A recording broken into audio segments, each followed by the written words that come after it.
She was already there when my truck rolled up the dirt road after 3 long years away. The old cabin still sat exactly where I left it, untouched by time. But the first thing that hit me wasn't the porch or the pine trees, it was her. A blonde woman in a pastel sweater stood at my gate, proudly holding a bright orange "No Trespassing" sign, like it was some kind of trophy. She hammered it into my fence post and spun around as if she'd just caught a fugitive. "Excuse me," she barked before I even opened my door. "You can't be here. This property is under HOA protection. Leave now or I'm calling the cops."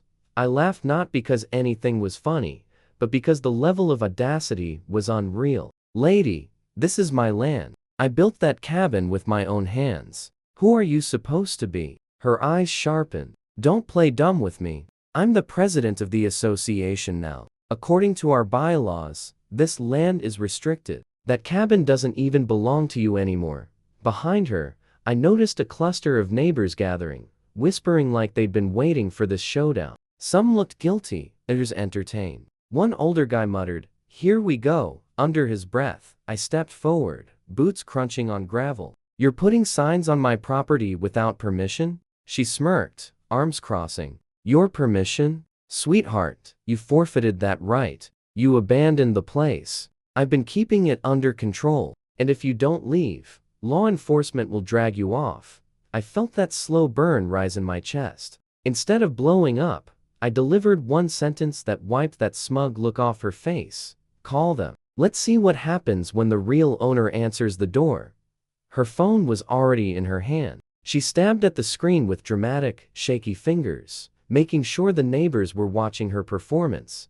"Yes, this is an emergency," she practically shouted. "There's a trespasser on my property. Armed and aggressive." Armed? Aggressive? I hadn't even raised my voice. She was twisting reality in broad daylight, right in front of all these people. The neighbors shifted uneasily, but not a single one spoke up. "Lady, that's a false report," I said, calm but jaw tight. "You know that's a crime, right?" She flicked her hand at me like I was irrelevant. "We'll see who committed a crime. Enjoy your last few minutes of freedom." Her arrogance burned. But instead of arguing, I walked right past her and opened my own gate. She gasped, stumbling back like I'd drawn a weapon. "What do you think you're doing?" She screeched. "Going home," I said, brushing past the brand new wooden signs she'd nailed into my fence. They looked ridiculous against the old cedar posts I'd sunk into the ground years ago. Every sign screamed her authority, not mine. The crowd split as I walked toward the cabin. I felt their eyes on me, some curious, some scared. My hands twitched to rip down her fake signs, but I held back. I wanted witnesses. When everything came out, Karen stormed after me, her voice reaching new pitches. "You can't ignore me. This isn't your cabin anymore. The HOA seized it legally." I stopped on the porch steps and turned slowly. "Funny thing about the law," I said, locking eyes with her. "It works a whole lot better when you tell the truth." That's when a distant siren cut through the mountain air. The wail grew louder, echoing through the trees until a sheriff's cruiser rolled up the gravel road. Karen straightened her shoulders like she had personally summoned reinforcements. She hurried toward the car, waving frantically. "Officer, over here. Arrest him before he runs." The deputy stepped out, hand resting on his holster as he surveyed the scene. "What's going on here?" Karen was on him instantly. "That man is trespassing on private property. He threatened me and refuses to leave. I want him removed immediately." The deputy turned to me. "Sir, any of that true?" "No, deputy," I said evenly. "This is my car, my land, my deed. I just got back after 3 years. She's been putting fake signs on my property." Karen let out a harsh, high-pitched laugh. "Please, he's lying. He abandoned this place. The HOA took control. I'm the president, and I have every right to keep him out." The deputy raised a brow. "Ma'am, this county doesn't recognize HOA authority on private land outside city limits." Her face faltered before she forced it back into place. "He's lying. Check the records." The deputy nodded. "Good idea." He stepped aside and radioed dispatch, reading out the parcel number from his GPS. The crowd fell silent. Karen folded her arms, but I noticed her jaw twitching. You sure you want to double down on this lie, Karen? I said calmly, because once those records come back, you're going to wish you'd stayed off my land. Her smirk flickered, but didn't fully break. The radio crackled back with dispatch's voice. Confirmed property deeds still in the name of. Then my full name echoed into the quiet mountain air. Heads turned toward Karen. The deputy looked right at her. Seems this land belongs to him. Want to explain why you've been reporting otherwise? Karen's smile spasmed, but she forced a laugh. That must be outdated paperwork. I filed new claims through the HOA. He abandoned the property, so it defaults to community control. Everyone here knows that. The neighbors shifted, avoiding her eyes. A couple murmured to each other, but no one backed her up. One man muttered, "That's not how it works." I pulled a folded document from my jacket and held it up.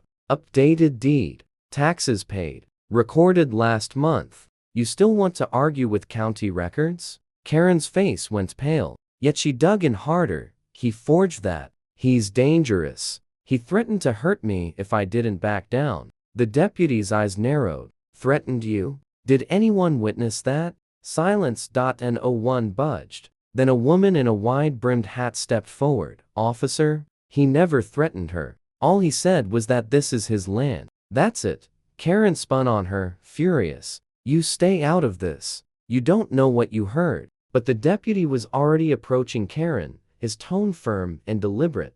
Ma'am, filing a false police report is a serious offense. Posting fake notices on someone else's property, that's trespassing. Could even be fraud. Karen's hands trembled as she tried to maintain her stance. Why? You don't understand. I was protecting the neighborhood. He doesn't deserve this land.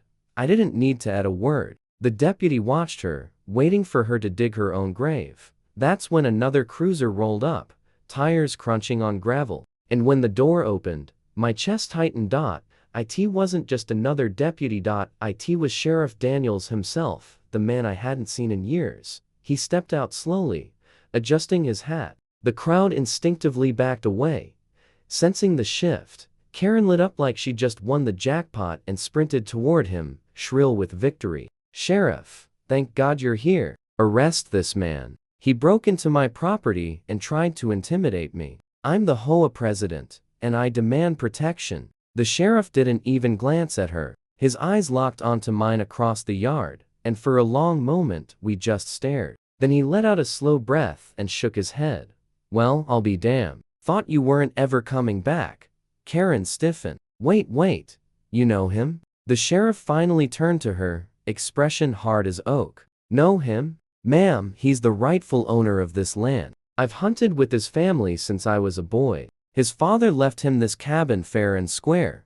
A ripple went through the crowd. Karen's confidence wavered, but she pushed ahead anyway. Sheriff, you can't side with him just because you're friends. He abandoned this place. That makes it community property. The HOA has rights here. Sheriff Daniels's voice cut through the air like steel. Lady, let me spell it out. HOA rules stop where private deeds begin. You've been trespassing, harassing folks, and filing false police reports. If I find one forged document among those signs you posted, you'll be in cuffs before sundown. Karen's face went ghost pale. Her mouth opened, but no sound came out. Behind her, the neighbors whispered, not quietly this time, and some even snickered at how completely she'd been exposed.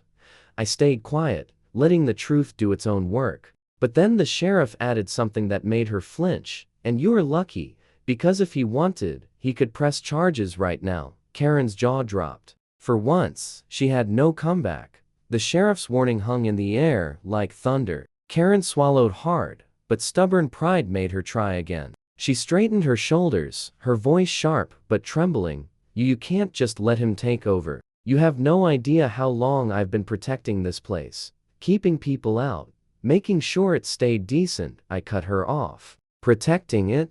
Karen, all you did was nail trash signs onto my fence and scare off anyone who came near. That's not protecting anything. That's stealing. That broke whatever silence the neighbors had left. The old man from earlier shook his head, stepping forward. He's right. We told you over and over this wasn't your land. You kept insisting the HOA ran this valley. Most of us knew it was nonsense, but you threatened to fine us if we didn't go along." A younger couple nodded quickly. "She even told us we'd lose access to the lake if we didn't follow HOA rules. We didn't want trouble, so we kept quiet." Sheriff Daniels's jaw clenched. "That true?" he asked sharply. Karen's mask slipped. "I did what I had to. Someone had to be in charge. If he wasn't here, it was my responsibility. This whole valley would have fallen apart without me." I stepped off the porch, boots hitting the dirt as I walked closer to her. Every eye followed me.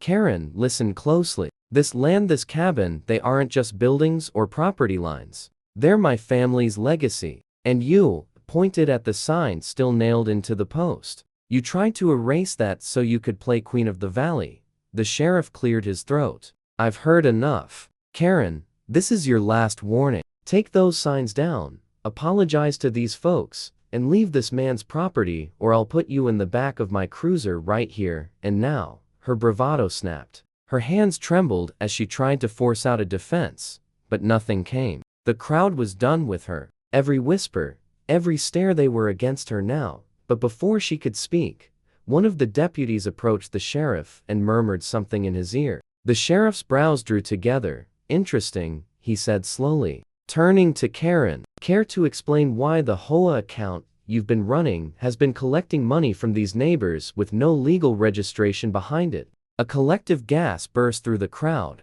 louder than any siren. Karen's face drained completely. "What? That has to be a mistake," she stuttered, clutching her sweater tight. "The HOA is real. It's official. The deputy cut her off, lifting a small folder. "We checked the state registry. There is no HOA here. No filings, no authority, nothing. Which means every dollar you collected," he paused, letting it sink in, "was fraud."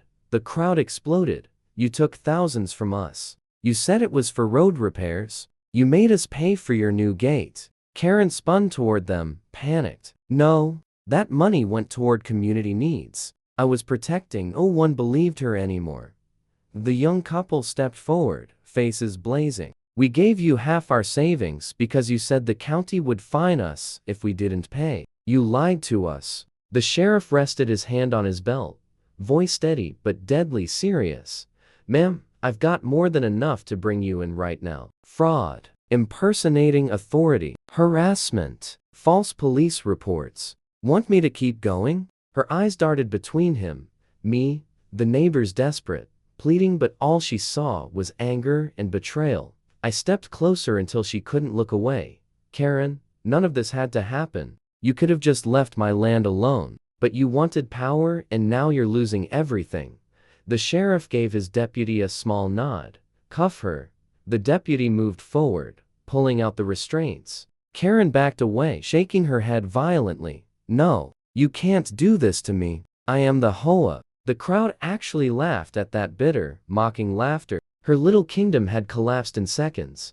But just as the deputy reached for her wrist, Karen snapped her head toward me with one last flash of venom. "This isn't over," she hissed. "You don't know what you've started."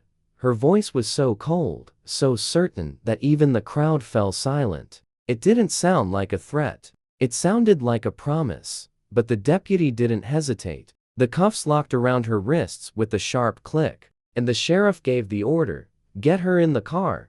The crowd watched as the so-called HOA president was walked to the cruiser, her fake authority stripped away for good. When the door slammed shut, one neighbor approached me, shame heavy in his voice. "We should have spoken up sooner. She had us all scared." I shook my head. "What matters is it ends today. No one owes her another dollar. And no one here is losing their home because of her lies." The sheriff looked at me with something close to respect, one veteran to another. "You did good keeping your cool. Plenty of folks would have handled this with fists or worse. You let the truth do the work." Karen's muffled yelling from the back seat made a few neighbors chuckle, but I didn't join them. I walked over to the ugly orange "No Trespassing" sign she'd nailed onto my fence, gripped it with one hand, and tore it off. The wood snapped, the lettering split. I turned back to the crowd and said the one line that hit every one of them straight in the chest. "This land was mine yesterday. It's mine today. And no one will ever steal it again." The neighbors clapped, some even stepped forward to shake my hand. For the first time in years, the valley felt like it was mine again. Not just on paper, but in spirit. The sheriff tipped his hat. "Welcome home," and as the cruisers drove away, Karen inside headed toward the justice she'd earned. I looked at my cabin glowing under the fading sun. The fight was over, my land was safe, and deep down, I knew this wasn't just about a cabin. It was about standing your ground, because in the end, freedom isn't given, it's defended.